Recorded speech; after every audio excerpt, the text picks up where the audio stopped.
Bismillahirrahmanirrahim. Assalamualaikum warahmatullahi wabarakatuh. Perkenalkan, nama saya Ridwan Ramadan dari kelas TT45G5. Kali ini saya akan membahas tentang materi pendidikan agama Islam yang berjudul Urgensi Agama Islam. Sebelum kita memasuki materi, terdapat poin-poin. Poin pertama, pengertian agama. Poin kedua, ruang lingkup agama. Yang poin ketiga, fungsi agama. Poin keempat, sistematika Islam holistik. Poin kelima, hubungan antara akidah, syariah, dan akhlak. Dan yang terakhir, yang keenam, poin ini, kesimpulan. Lanjut ke pendahuluan. Urgensi agama bagi kehidupan manusia adalah sangat strategis untuk mengakses kebahagiaan dunia dan akhirat. Pentingnya agama karena berfungsi sebagai kontrol, rambu-rambu, pegangan, dan petunjuk dalam menghadapi kehidupan di era global yang serba tidak pasti.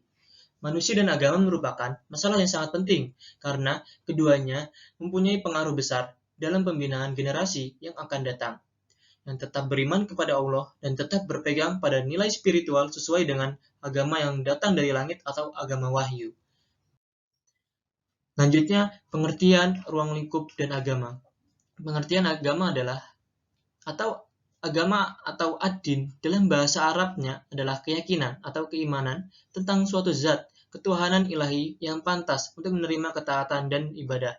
Agama menurut Kamus Bahasa Indonesia adalah sistem prinsip kepercayaan kepada Tuhan dengan ajaran-ajaran dan kewajiban-kewajibannya.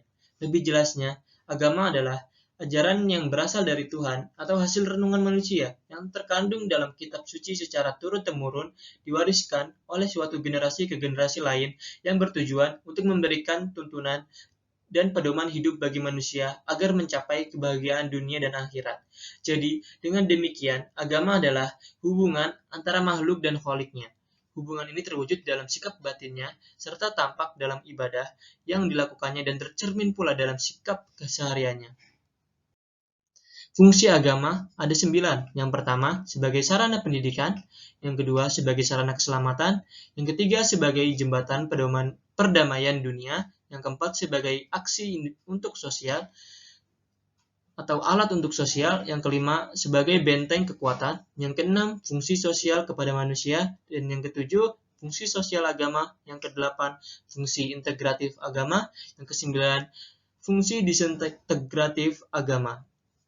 Selanjutnya ada sistem Islam holistik.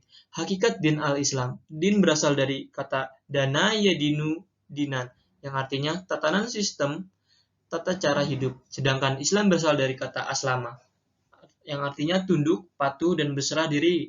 Secara terminologi, din al-Islam adalah tata cara hidup yang diturunkan Allah Subhanahu wa Ta'ala kepada manusia melalui rasul-rasulnya, sejak Nabi Adam sampai Nabi Muhammad. Din al-Islam sebagai tatanan hidup meliputi seluruh aspek hidup dan kehidupan, dari masalah ritual sampai kepada masalah muamalah. Macam-macam din terbagi menjadi dua. Yang pertama, ada din al-haq dan din al-batil.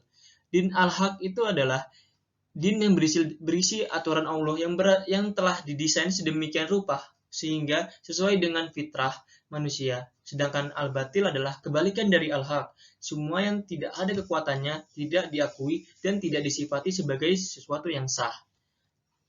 Selanjutnya ada fungsi din al-Islam. Agama memiliki banyak fungsi, baik fungsi pencegahan, maupun fungsi pengobatan.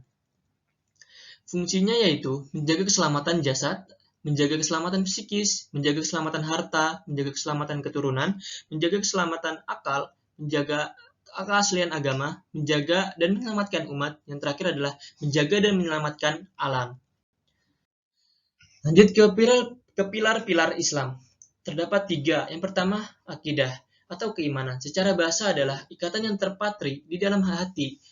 Akidah merupakan fundamen agama yang sangat berperan sebagai motivator dan penentu nilai aktivitas, baik aktivitas lahir maupun batin. Terdapat 3 jenis, yaitu rububiyah, mulkiyah, dan uluhiyah. Selanjutnya ada syariah atau norma. Secara umum didefinisikan sebagai ketentuan Allah yang berkaitan dengan perbuatan subjek hukum berupa melakukan suatu perbuatan, memilih atau menentukan sesuatu. Terbagi menjadi 2, yaitu ibadah atau mahdoh dan muamalah, yaitu ghairu mahdoh. Selanjutnya ada akhlak. Akhlak merupakan sebuah sistem yang mengatur tindakan dan pola sikap manusia dalam menjalani kehidupan sehari-hari. Edukasi akhlak dalam agama adalah agar kita hidup soleh dan selalu berjalan di jalan yang benar, yaitu jalur yang telah Allah buat. Akhlak meliputi hubungan dengan Allah, hablum minallah, hubungan dengan sesama manusia, hablum minannas, dan hubungan dengan alam sekitar, hablum minal a'lam. Selanjutnya ada akidah syariah dan akhlak. Hubungan antara akidah syariah dan akhlak adalah tiga hal yang tidak bisa terpisahkan dari pribadi seorang muslim. Akidah adalah dasar keyakinan yang mendorong penerimaan syariat Islam secara utuh. Jika syariat telah dilaksanakan berdasarkan akidah, akan lahir bentuk-bentuk tingkah laku yang baik atau akhlak. Akidah syariah dan akhlak bagaikan suatu pohon, di mana akidah merupakan akar, syariah merupakan batang, dan akhlak adalah dedaunan. Syariah dan akhlak akan tumbang tanpa adanya akidah yang mengakarinya. Akidah mendasari syariah, dan syariahlah tanpa akhlak akan menjadi kezaliman. Selanjutnya kesimpulan. Dapat disimpulkan dari materi yang telah dibahas bahwa agama sangat diperlukan oleh manusia sebagai pegangan hidup sehingga agama dapat menjadi lebih bermakna. Yang dalam hal ini adalah Islam. Agama Islam adalah agama yang selalu mendorong manusia untuk mempergunakan akalnya, memahami ayat-ayat karunia atau sunatullah yang terbentang di alam semesta dan ayat-ayat Qur'aniyah yang terdapat dalam Al-Quran menyeimbangkan antara dunia dan akhirat. Baik, demikian isi presentasi saya kali ini. Semoga apa yang saya sampaikan dapat bermanfaat bagi kita semua. Kurang lebihnya mohon maaf, saya izin pamit. Wabillahi taufiq wal hidayah. Wassalamualaikum warahmatullahi wabarakatuh.